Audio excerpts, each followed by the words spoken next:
आदरणीय अध्यक्ष काले साहब, मंचासीन प्रोफेसर मंजू कुमारी और अन्य गणमान्य उपस्थिति तथा बिहार के कोने कोने से आए हमारे मूल निवासी के प्रबल पुरोधागण, आप सब जानते हैं कि तीसरा अधिवेशन यूनिटी ऑफ मूल निवासी की हो रही है। इनमें 3 मुद्दों के बारे में चर्चा होगी। अलग अलग विद्वान इस पर अलग अलग मत व्यक्त करेंगे और इस अधिवेशन के माध्यम से हम सभी कार्यकर्ताओं को विषय विशेष के बारे में तथ्यों से अवगत कराएंगे। हम आज जो महत्वपूर्ण बिंदु नागरिकता समाप्त करने की कोशिश, जो वोट देने का अधिकार की कोशिश हो रही है, उसके संबंध में बोलेंगे। मित्रों, आप सब जानते हैं कि बाबा साहब भीमराव अंबेडकर ने संविधान में मताधिकार को यूनिवर्सल एडल्ट सफरेज का नाम दिया था, यानी वयस्क मताधिकार, जिसका सीधा और सपाट अर्थ संविधान के अनुच्छेद 326 में स्थापित है, स्पष्ट है, जिसमें हुआ है कि वैसे लोग जो भारत में जन्मे हैं और जिनकी उम्र 18 साल से ऊपर है, वो सभी मताधिकार के हकदार होंगे। केवल 3 स्थिति में ही मताधिकार से वंचित किया जा सकता है। यह संविधान के अनुच्छेद 326 में स्पष्ट है।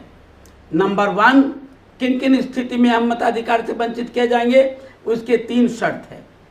नंबर 1, किसी सक्षम न्यायालय से हम आपराधिक मुकदमे में दंडित किए गए हों, तब हमको मताधिकार नहीं रहेगा। नंबर 2, सक्षम न्यायालय द्वारा हमें मानसिक रूप से विकृत घोषित किया गया हो, यानी मेंटली सिक घोषित किया गया हो, तब उस स्थिति में मताधिकार नहीं करेंगे। यानी इन 2 अवस्थाओं के छोड़कर अन्य किसी भी अवस्था में जो भी भारत में जन्मा है, जिसकी उम्र 21 साल है, वह प्रत्येक व्यक्ति को नागरिक अधिकार है। इस संवैधानिक प्रावधान का पालन करना इलेक्शन कमीशन का दायित्व है। हम इस संबंध में आपको ध्यान खींचना चाहते हैं कि सर्वोच्च न्यायालय के संविधान पीठ ने स्पष्ट नियमन दिया था, एक मामले में नहीं, कई मामले में नियमन दिया था कि आयोग संविधान के दायरे में रहकर ही काम करेगा, उसके बाहर जाकर कुछ नहीं कर सकता है। लेकिन ये प्रोविज़न है, आप देख रहे हैं, 18 साल उम्र, यानी उस समय 18 साल था, अब 21 साल उम्र भारत में जन्मना। लेकिन इलेक्शन कमीशन ने नया 14 अतिक्रम जोड़ दिया। 11 डॉक्यूमेंट को देकर ही नागरिकता प्राप्त कर सकते हैं, जिसमें एक है पासपोर्ट, जो भारत सरकार के आंकड़ा आया है, हिंदुस्तान में मात्र 2% आबादी के पास ही पासपोर्ट है। यानी 140 करोड़ की आबादी में केवल 2% के पास पासपोर्ट है। अगर पासपोर्ट को हम मान्यता देंगे तो हम जो यूनिवर्सल एडल्ट फ्रेंचाइज का कॉन्सेप्ट है, सार्वभौमिक मताधिकार का जो अवधारणा है संविधान में, वो खत्म होगी। नंबर 2 है कि डॉक्यूमेंट, जमीन का डॉक्यूमेंट होना चाहिए। डॉक्यूमेंट, या अगर टैक्स दे रहे हैं उसका डॉक्यूमेंट, जो आप पे कर रहे हैं उसका डॉक्यूमेंट। आपको साथ जान के आश्चर्य होगा कि भारत के मात्र 8 से 10% आबादी ही के पास टैक्स का पेपर होता है, जो हम टैक्स रिटर्न करते हैं। भारत के 140 करोड़ की आबादी में मुश्किल से 10-15 करोड़ लोग टैक्स पेयर हैं। बाकी के इनकम इतना नहीं है कि वो टैक्स दे सकें, यानी ये भी गलत। तीसरा है जिसके पास जमीन जायदाद का कागज हो, जमीन जायदाद आपका पेपर का डीड हो, तभी आप मताधिकार का प्रयोग कर सकते हैं। SIR, स्पेशल इंटेंसिव रिवीजन के अंतर्गत, यानी ये डॉक्यूमेंट जिनके पास धन दौलत है, जिनके पास ज़मीन है, केवल उसी को ये अधिकृत करता है वोट देने का। तीसरा, आपने देखा जो मैट्रिक पास का सर्टिफिकेट हो, कम से कम मैट्रिक का जिसके पास सर्टिफिकेट हो। मित्रों, बिहार में 2023 में जाति जनगणना हुई थी। इस जनगणना रिपोर्ट के अनुसार बिहार में मात्र 15.6% आबादी, ध्यान दीजिए, जो बिहार में जाति की जनगणना हुई थी 2 अक्टूबर 2023 को प्रकाशित हुआ था। विधानसभा के संसद पटल पर इस रिपोर्ट का रखा गया था। उस रिपोर्ट के अनुसार बिहार में मैट्रिक पास, हाई स्कूल पास केवल 15.6% आबादी है। अगर यह मान भी लें कि इस डॉक्यूमेंट के आधार पर हमको मताधिकार मिलता है, तो इसका मतलब हुआ कि कम से कम 74% आबादी मताधिकार से वंचित होंगे। मित्रों, जो सबसे इम्पोर्टेंट उपलब्ध आंकड़ा होता है वो है आपका आईडी, आधार कार्ड। आधार कार्ड सभी व्यक्ति के पास आसानी से सुलभ है। चूँकि इलेक्शन कमीशन जानता था कि आधार कार्ड सभी के उपलब्ध है, इसलिए जानबूझकर भारतीय जनता पार्टी के इशारे पर इलेक्शन कमीशन ने कह दिया कि आधार कार्ड, वोटर आईडी कार्ड और ड्राइविंग लाइसेंस, ये तीनों डॉक्यूमेंट हमारा इसका स्पेशल रिवीजन के लिए मान्य नहीं होगा। मैं आपका ध्यान खींचना चाहता हूँ जो बहुत इम्पोर्टेंट इशू है। जो इम्पोर्टेंट इशू है कि रिप्रेजेंटेशन ऑफ पीपल एक्ट 1991, इसकी धारा 21 में स्पष्ट रूप से प्रावधान किया गया है कि इलेक्टरल सूची में उन्हीं मतदाताओं का नाम शामिल किया जाएगा जिनके पास आधार कार्ड हो। फिर से सुन लीजिए, कंफ्यूजन मत होइए। रिप्रेजेंटेशन ऑफ पीपल एक्ट 1951 की धारा 21 में स्पष्ट रूप से कहा गया है कि निर्वाचक सूची में ऐसे व्यक्तियों को शामिल किया जाएगा जिनके पास आधार कार्ड हो। यानी अगर एक्ट में यह प्रोविजन आधार कार्ड होने का, तो इलेक्शन कमीशन किसी भी कीमत पर इसको नकार नहीं सकता, क्योंकि इलेक्शन कमीशन सर्वोच्च न्यायालय का संवैधानिक निर्णय से बंधा है कि आयोग वही करेगा जो संविधान और अधिनियम में स्पष्ट रूप से व्यक्त है। परंतु दुर्भाग्य की बात है, जो अभी इस पर मुकदमा हुआ था, आप जानते होंगे, जो जनगणना पर पहली बार सर्वोच्च न्यायालय में मुकदमा चला। बिहार में जब गणना शुरू हुई थी तो मुकदमा चला, 26 जुलाई 2025 को मुकदमा हुआ सर्वोच्च न्यायालय में। सर्वोच्च न्यायालय इस पर सुनता रहा। 20 नवंबर 2025 को बिहार में रिजल्ट आ गया, तब भी सर्वोच्च न्यायालय का फैसला नहीं आया। सर्वोच्च न्यायालय का फैसला कब आया? बिहार के चुनाव के 6 महीने बाद, यानी मार्च 2026 में सर्वोच्च न्यायालय, जिसमें 3 न्यायाधीश थे, सर्वश्री chief justice Suryakant, justice Bagchi, इन लोगों ने फैसला दिया कि सर्वोच्च के आयोग का अधिकार है कि संविधान के बाहर जाकर जनहित में जो उचित समझे वह निर्णय ले।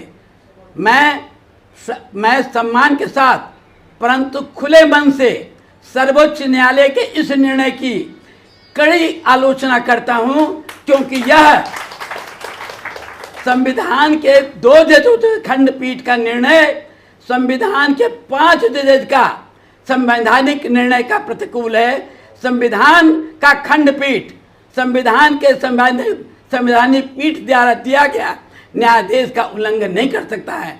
यह under article 141 of the constitution clear cut प्रावधान है कि law laid down by the apex court is binding in all the court below.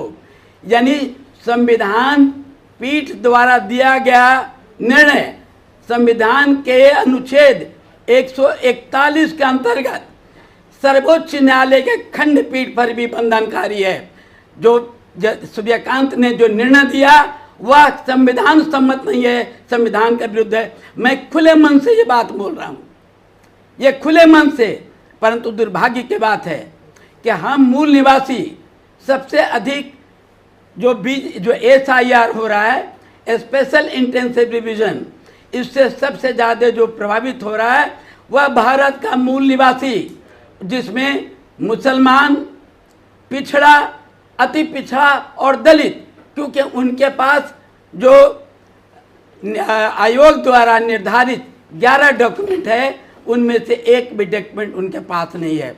न तो वो इनकम टैक्स का उनके पास रिटर्न है, न उनके पास टैक्स देने का अलग से कोई रिटर्न है, न सेंट्रल गवर्नमेंट या स्टेट गवर्नमेंट से नौकरी करना या पेंशन पाने का उनके पास रिकॉर्ड है। आप सभी जानते होंगे कि बिहार की कुल आबादी केवल 1% आबादी बिहार का, यानी लगभग 20 लाख लोग बिहार में नौकरी पेशा हैं या सरकारी नौकरी में हैं या पेंशन प्राप्त कर रहे हैं। जहां बिहार की आबादी 14 करोड़ है, मात्र 20 लाख के पास ही नौकरी करने का आइडेंटिटी कार्ड है, पेंशन पाने का PPO है, पेंशन पेपर ऑर्डर है, यानी ज़्यादातर लोगों को सरकारी नौकरी नहीं है। इसी तरह से अभी हमने बताया कि साक्षर लोगों की संख्या जो हमारे पास है वो कितना कम है। इस तरह से आपको एक बात ध्यान दिलवा दें, गवर्नमेंट ऑफ इंडिया 1935 में जो अभी बीजेपी ने चुनाव आयोग के माध्यम से हम लोग पर थोपना शुरू किया, यह प्रोविजन यानी 11 डॉक्यूमेंट का provision government of India act 1935 के दस्तावेज में शामिल था। तब आपको याद होगा कि उस समय यानी 1935 में केवल देश के 10% आबादी को ही वोट देने का अधिकार था, मात्र 10%। इसको लोगों ने विरोध किया। पहला विरोध नेहरू रिपोर्ट कहलाता है।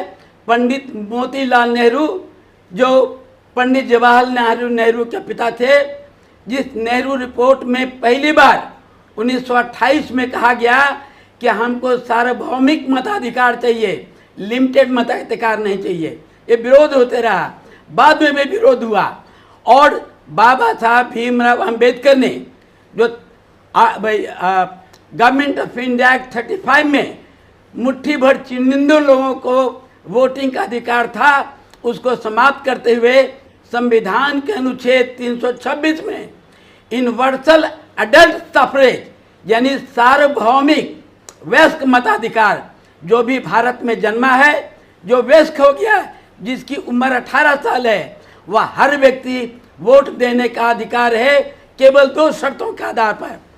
पहला कि वो दिवालिया घोषित न, वो मानसिक रूप से दिवालिया सक्षम न्यायालय द्वारा घोषित नहीं हुआ हो, और दूसरा आपराधिक मुकदमा में सक्षम न्यायालय ने उसे दंडित नहीं किया।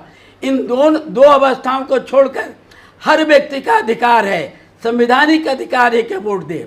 परंतु बीजेपी इन सभी से मिलकर चूंकि पता है कि मूल निवासी के पास न तो डॉक्यूमेंट होता है, न तो संपत्ति का डॉक्यूमेंट है, न पढ़ने का डॉक्यूमेंट है, इसलिए वोट से उन्हें वंचित करने के लिए यही तरीका निकाला कि 11 डॉक्यूमेंट दिखाओ तब तुमको मताधिकार मिलेगा, तुमको अन्य सिविल सुविधाएं मिलेंगी। मित्रों, अभी आपने देखा कि वहाँ मध्य प्रदेश के दलित छात्र नेता, वो भी बहुजन समाज का नेता है, मूल निवासी है, अभिजीत दीप के जो कॉकरोच जनता पार्टी का संस्थापक है, उसके संवेद प्रयास और 36 दिन के लगातार संघर्ष के सामने मोदी सरकार को घुटना देखना पड़ा। अगर जब तक आप अपने अधिकार के लिए संगठित नहीं होंगे, केवल यह अधिवेशन करके जिसमें 100-150 व्यक्तियों की मात्र उपस्थिति हो पाती है, मात्र 200 व्यक्ति मिलकर सरकार की चूल नहीं हिला सकते हैं।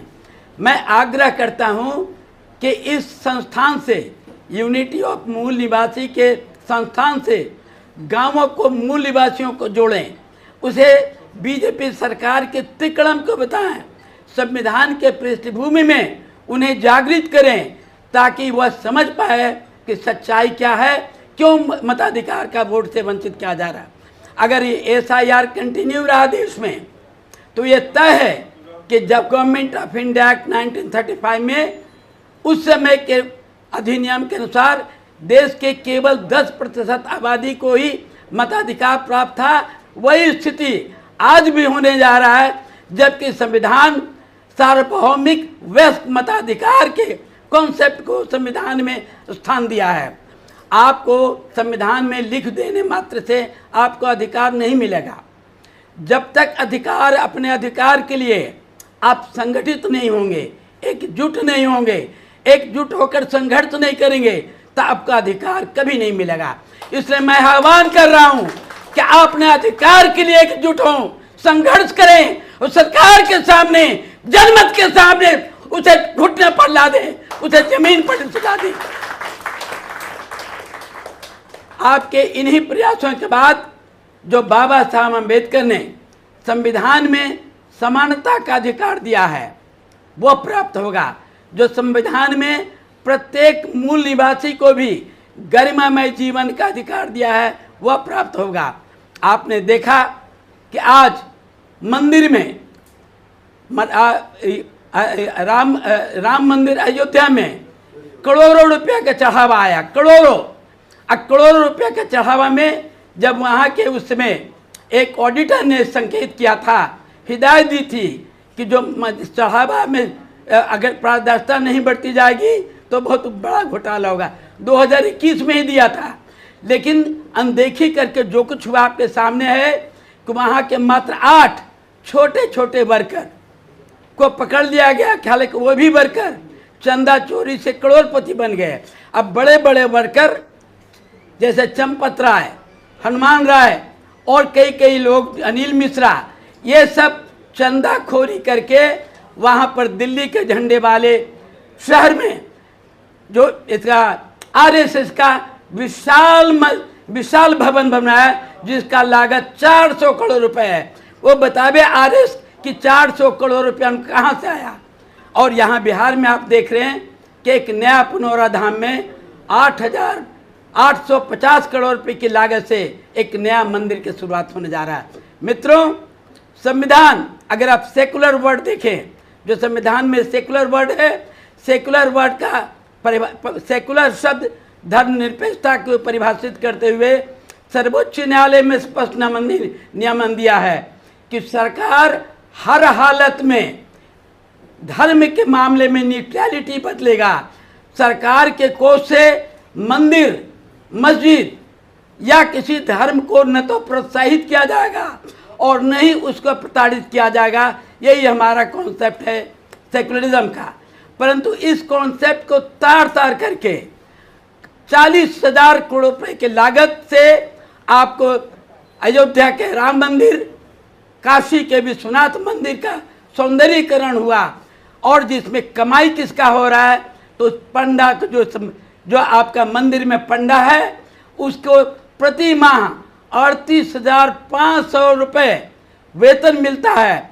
साथ ही साथ यह भी प्रदान है कि अगर वह सेवानिवृत्त हो गया बुढ़ापा के कारण, तब भी वह पेंशन मिलता रहेगा और उसकी जगह पर उसको बच्चों को पुरोहित का काम सौंपा जाएगा।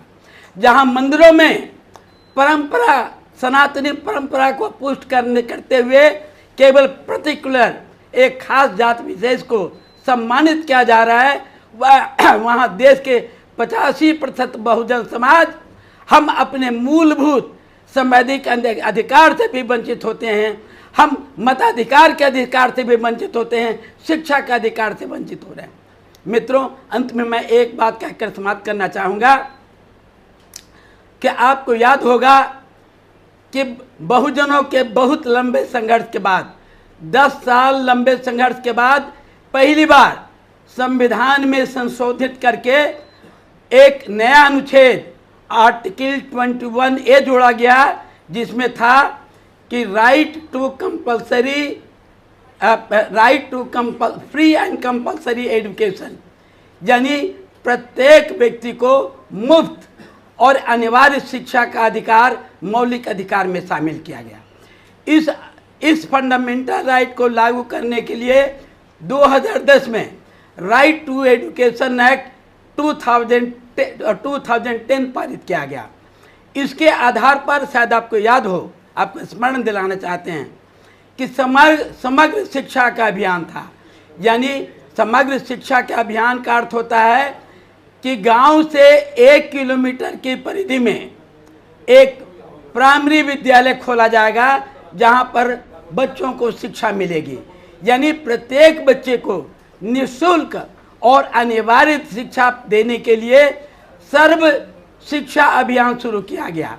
परंतु मोदी सरकार ने 2017 में, डेट याद रखिए, 2017 में मोदी सरकार ने समग्र शिक्षा को हटाकर एक नई शिक्षा नीति घोषित की जिसका नाम था समग्र शिक्षा।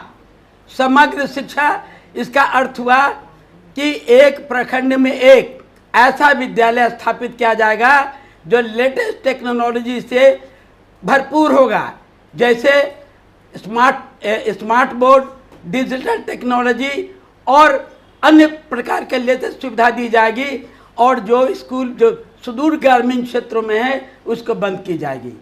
यानी जिस स्कूल में बहुजन के बच्चे गांव में पढ़ने जाते थे उस स्कूल को बंद करके हमें एक सुनहरा सपना दिखाया गया समग्र शिक्षा अभियान के नाम पर कि गांव से दूर प्रखंड में एक विद्यालय होगा जो हर प्रकार के आधुनिक सुविधाओं से सुसज्जित होगा, वहां बच्चों की शिक्षा मिलेगी। अब बताइए कि 5 साल का बच्चा अपने गांव से 10 किलोमीटर पैदल पढ़ने जा सकता है, वापस आ सकता है। तो सरकार की मंशा इस समग्र शिक्षा अभियान के पीछे यह है कि बहुजनों को शिक्षा से वंचित करें। आप सभी बार बार दोहराते हैं कि डॉक्टर अंबेडकर साहब ने कहा था शिक्षित बनो, संगठित हो, संघर्ष करो। जब पढ़ने के लिए प्राइमरी स्कूल ही गांव में नहीं होगा, दलित टोला में स्कूल नहीं होगा, पिछड़ों के गांव में प्राइमरी स्कूल नहीं होगा, तो क्या 4-5 साल के बच्चे 10 किलोमीटर दूर पढ़ने के लिए जाएंगे? तो स्पष्ट है कि सरकार की मंशा थी कि मनु युग में वापस करो, शिक्षा के अधिकार से इन्हें वंचित करो, इन्हें मंदिरों को ढकेलो, ताकि अंधविश्वास आडंबर में पढ़कर ये सभी बहुजन लोग अपना वैधानिक और संवैधानिक अधिकार भूलकर राम भजन में लग जाएं।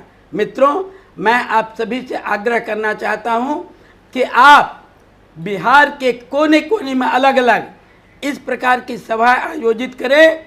मैं वादा करता हूं कि मैं अपने खर्च पर वहां आकर उन सभाओं को संबोधित करूंगा, उन्हें जगाऊंगा। इन्हीं शब्दों के साथ धन्यवाद।